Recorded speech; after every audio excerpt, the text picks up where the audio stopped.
Hey guys, I just want to go over the Hubsan h7000 remote, just some of the things I found, and as these are getting cheaper, I'm hoping that these will get into the right people's hands where we could start to modify and hack this so we could use it on other platforms and make it more versatile. I think there's a lot of opportunity here that we could utilize with the built-in Android tablet. Um, but I'm just going to go through a couple things I found. The manual that it comes with isn't very helpful. I mean, I'll tell you what all the icons on the screen are, but it doesn't really tell you much in the ways of binding and getting into different menus. So to first start off with, in order to bind the drone, what you're going to want to do is hold the power button and start button at the same time. And now it says bind the plane, so just keep holding the start button, let go of the start button. Now we're going to plug in the drone. Typically the monitor will come on, but you could also press the top button to turn the monitor on. You can fly with or without the monitor.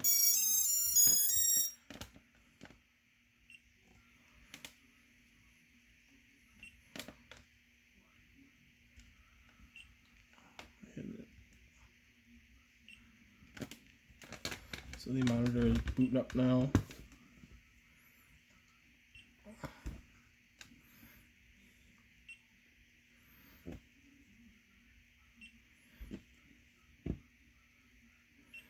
So it is loading our map.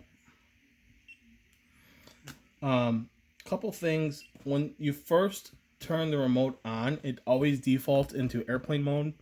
This remote uses the Wi-Fi in order to triangulate for the GPS location of the remote position.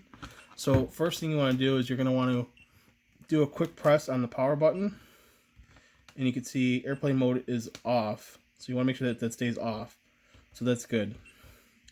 And then the other thing you want to do is you want to go into your Wi-Fi, and you want to go into your Wi-Fi settings.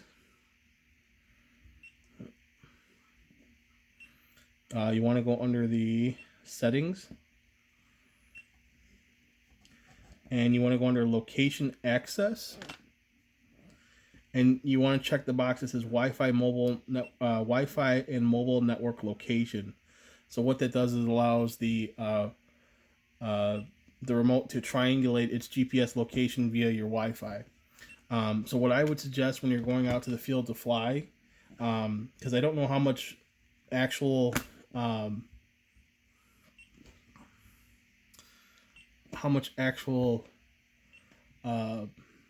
it downloads.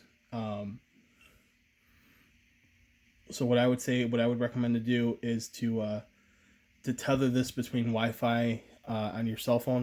So turn on your hotspot, connect the remote up to the hotspot, using the Wi-Fi. So now you have your map there, and there's initially you could power this up without having the drone on. You're not going to see your map right away until you do that triangulation thing. And then if you click, so there's two locations. One is the drone location, and this compass up here is the remote location. So one shows you where the drone is, and the other one shows you where the remote is. They're both the same right now because they're in the same location. When you first start off, if you hit the find the drone, it'll show it somewhere by Africa. So that's how you get the maps to load. And like I said, when you go flying, you're going to want to make sure that the airplane mode is off and that you're tethered to your cell phone so you can get your live maps. Now, for your video, you're just going to click the video button and you get the video screen. So you're going to get your map and your video screen. So the map's going to allow you to do the waypoints.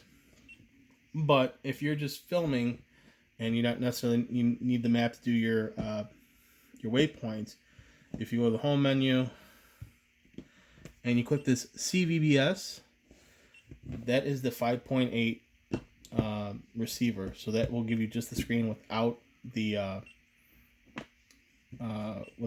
Google Maps. So if you just want to fly without the maps, and you get a full screen to do that. So that's pretty much it. How to load the maps. What I want to work on is to get the telemetry off of the drone onto here.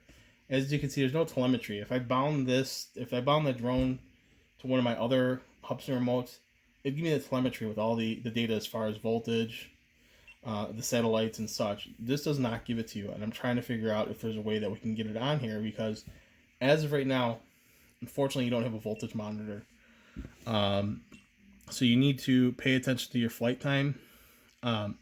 This remote was designed for a 3S battery, so this does not recognize the voltage of the 501S. Also, one of the other modifications I did to this remote is I disconnected. There is a vibrating motor inside. It's an alarm, basically to tell you low voltage, so you know to land if you're flying your H109. However, like I said, I'm flying with the 501S. Most of my other stuff is 2S. So I actually went ahead and disconnected that motor because I don't know how to go in the software as of now to disable that low voltage alarm. So I did want to do an experiment, which we could try. I'm going to disconnect the drone. I don't know how to scroll through the channels. So I'm wondering if there's an auto detection for 5.8. So, if someone, say, were to get deviation on here, the next thing would be, can I get my FPV off, let's say, my Walkura drone here. And let's just do an experiment and see. Will it automatically detect it?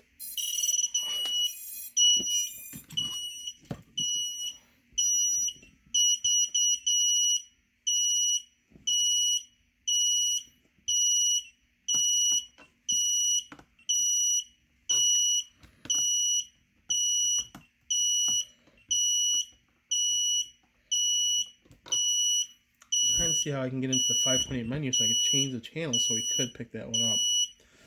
Because it doesn't look like it's going to automatically pick it up.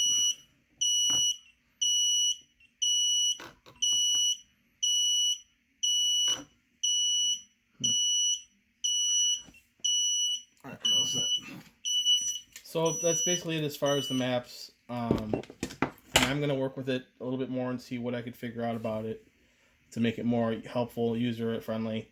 I am not the most computer savvy, so I'm hoping that this gets in the right person's hand that can help us figure this out some more. And if you find more information out, share. Thanks, guys.